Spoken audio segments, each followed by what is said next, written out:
गांव के लोग मानते थे कि जंगल के किनारे बनी हवेली में एक रहस्यमय छाया रहती है। यह कोई साधारण छाया नहीं थी। जो भी उस छाया को देखता, वह या तो गायब हो जाता या फिर अजीब-अजीब हरकतें करने लगता। कई लोग इसे सिर्फ अंधविश्वास मानते थे, लेकिन फिर भी हवेली के पास जाने से कतराते थे। बुजुर्गों का कहना था कि वहां जाने का मतलब मौत को न्योता देना है, जबकि कुछ लोग इसे किसी पुराने पाप का नतीजा मानते थे। गांव का एक युवक विशाल इस अंधविश्वास को खत्म करना चाहता था। विशाल का मन हमेशा से रोमांच की ओर झुका रहता था और उसे रहस्यों को सुलझाने का शौक था। उसने अपने दोस्तों राहुल और प्रिया के साथ इस रहस्य को सुलझाने की योजना बनाई। प्रिया को भूत प्रेत और अंधविश्वास पर विश्वास नहीं था, लेकिन उसके मन में थोड़ा डर भी था। राहुल शुरू में ही इस योजना के खिलाफ था, पर दोस्तों का साथ देने के लिए उसने भी हिम्मत दिखाई। तीनों ने रात के समय हवेली की ओर कदम बढ़ाया। हवा भी ठंडी थी और हल्की-हल्की सरसराहट भी महसूस हो रही थी। जैसे ही वे हवेली के पास पहुंचे, उनकी हिम्मत जवाब देने लगी, पर विशाल ने आगे बढ़ने का फैसला किया। वह जानता था कि अगर एक बार भी डर गए तो रहस्य कभी सुलझ नहीं पाएगा। हवेली की दीवारें जर्जर और टूटी हुई थी, खिड़कियां झूल रही थी, मानो किसी छुपे हुए खतरे का संकेत दे रही हो। हवेली के अंदर का माहौल बहुत डरावना था। दीवारों पर पुराने धब्बे थे और हर जगह धूल जमी थी। जैसे ही वे पहले कमरे में गए, एक हल्की सी गंध महसूस हुई। प्रिया ने सोचा कि शायद कोई जानवर मरा हो, पर विशाल ने इसे एक सुराग समझा और गंध का पीछा करने का निर्णय लिया। वे एक-एक करके कमरे से गुजर रहे। अचानक राहुल को ऐसा लगा कि किसी ने उसके कंधे पर हाथ रखा। उसने पीछे मुड़कर देखा, लेकिन वहां कोई नहीं था। उसने डर के मारे विशाल से कहा, शायद हमें लौट जाना चाहिए, यह जगह वाकई में अजीब है।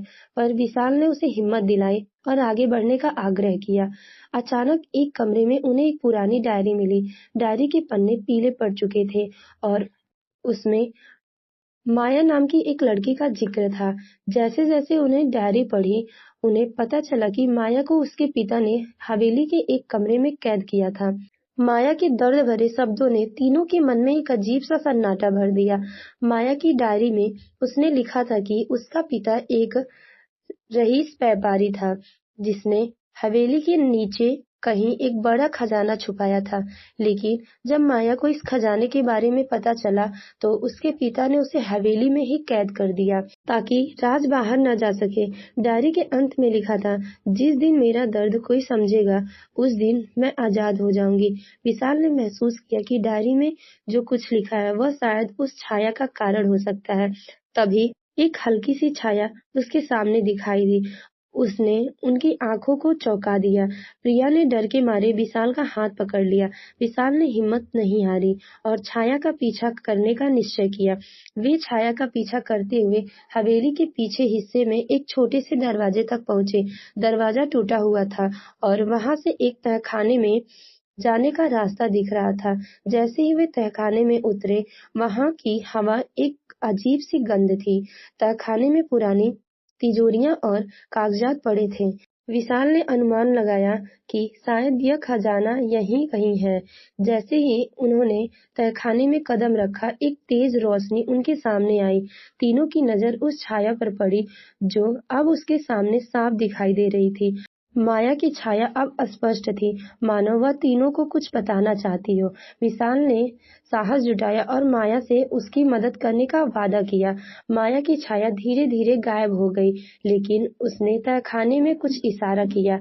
जहां माया ने इशारा किया कि विशाल ने वहां खुदाई शुरू की। कुछ देर की मेहनत के बाद एक लोहे का बक्सा निकला।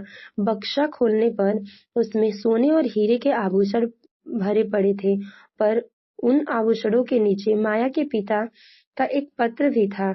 पत्र में लिखा था कि माया का खजाने के बारे में जानना उसकी सबसे बड़ी गलती थी और इसलिए उसे हवेली में कैद करना पड़ा।